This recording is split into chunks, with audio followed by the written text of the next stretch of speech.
অনেক বছর আগে পাহাড় আর ঘন জঙ্গলে ঘেরা একটি ছোট্ট গ্রাম ছিল। সেই গ্রামের মানুষ ছিল খুবই সাধারণ। কেউ কৃষিকাজ করত, কেউ কাঠ কেটে বাজারে বিক্রি করত। সেই গ্রামেই থাকতো এক অনাথ মেয়ে, তার নাম পার্বতী। ছোট্ট একটি কুঁড়ে ঘরে একাই থাকতো। সে সারাদিন মানুষের বাড়িতে কাজ করত, জঙ্গল থেকে কাঠ কুড়িয়ে এনে বিক্রি করত। খুব বেশি কিছু না থাকলেও অন্যের দুঃখে পাশে দাঁড়াতো সবসময়। গ্রামের সবাই তাকে ভালোবাসতো, কিন্তু একজন মানুষ তাকে একদমই সহ্য করতে পারত না। সে ছিল তার পাশের বাড়ির প্রতিবেশী কমলা। কমলা সবসময় অন্যের সুখ দেখে হিংসা করত। একদিন ভোরে পার্বতী কাঠ কুড়াতে জঙ্গলে গেল।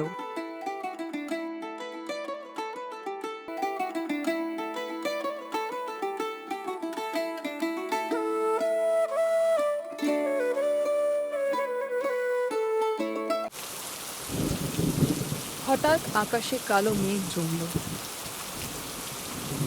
ঝড় শুরু হলো।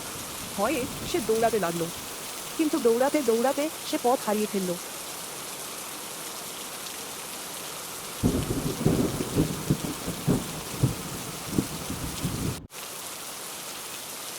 ঠিক তখনই পাহাড়ের পাশে একটি অদ্ভুত গুহা দেখতে পেল। গুহার ভেতর থেকে সোনার আলো বের হচ্ছিল।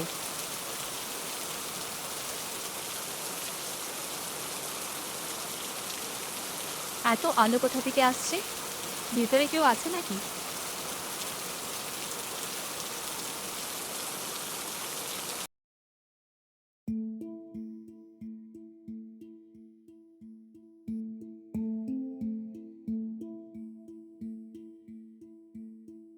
ভেতরে ঢুকেই পার্বতী অবাক। চারদিকে ঝলমলে স্ফটিক।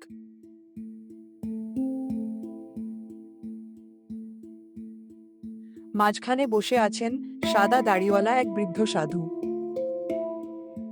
এসো পার্বতী, আপনি আমার নাম জানেন? আমি বহুদিন ধরে তোমাকে দেখছি। তুমি নিজের জন্য নয়, অন্যের জন্যও ভাবো। তোমার সততার পুরস্কার দেওয়ার সময় এসেছে। তিনি একটি মাটির কলসি এগিয়ে দিলেন। এটা কি? এটি জাদুর কলসি। যখন সত্যি প্রয়োজন হবে তখন বলবে, জাদুর কলসি, আমার প্রয়োজন পূরণ করো। কিন্তু মনে রেখো, লোভ করলে এই কলসি তোমাকে সাহায্য করবে না। পার্বতী কলসি নিয়ে বাড়ি ফিরল। সারাদিন কিছু খায়নি। সে ধীরে বলল,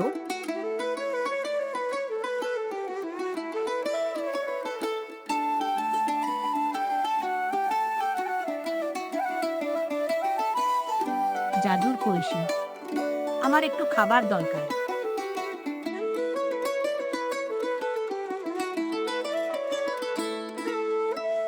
মুহূর্তের মধ্যে কলসির ভেতর থেকে গরম ভাত, ডাল, তরকারি আর মিষ্টি বেরিয়ে এলো। পার্বতীর চোখে আনন্দের জল। পরের দিন একজন বৃদ্ধা তার বাড়িতে এলেন। মা, 2 দিন কিছু খাইনি। পার্বতী নিজের জন্য না রেখে বলল, জাদুর কলসি, এই ঠাকুমার জন্য খাবার দাও। সঙ্গে সঙ্গে খাবার বেরিয়ে এলো। ঈশ্বর তোমাকে সুখে রাখুক।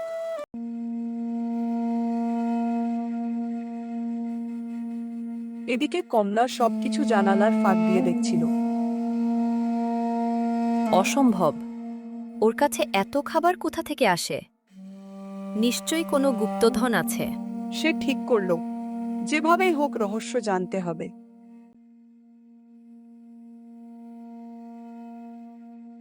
একদিন কমলা লুকিয়ে পার্বতীকে অনুসরণ করলো। দেখল পার্বতী কলসির সঙ্গে কথা বলছে, আর মুহূর্তের মধ্যে খাবার বেরিয়ে আসছে। কমলার চোখ চকচক করে উঠল। এই কলসি যদি আমার হয়, আমি পুরো গ্রামের সবচেয়ে ধনী মানুষ হয়ে যাব। সেই রাতে পার্বতী ঘুমিয়ে পড়তেই কমলা চুপি চুপি তার ঘরে ঢুকলো। আস্তে করে কলসিটি নিয়ে পালিয়ে গেল।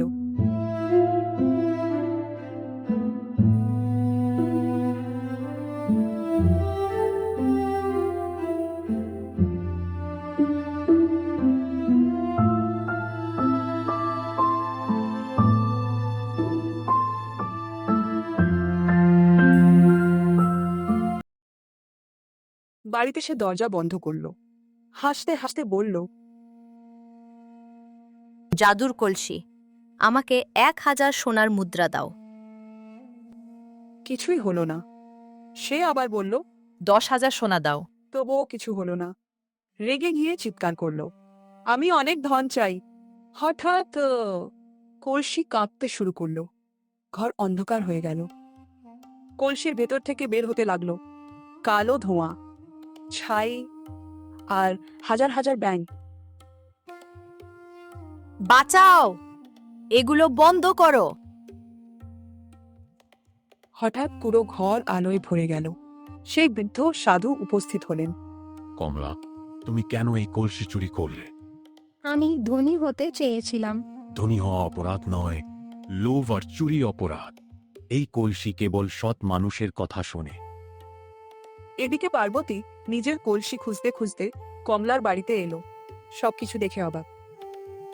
কমলা, তুমি আমার কলসি নিয়ে গিয়েছিলে। হ্যাঁ, আমাকে ক্ষমা করো। পার্বতী, তুমি চাইলে ওকে শাস্তি দিতে পারো। না, যে নিজের ভুল বুঝতে পারে সে দ্বিতীয় সুযোগ পাওয়ার যোগ্য।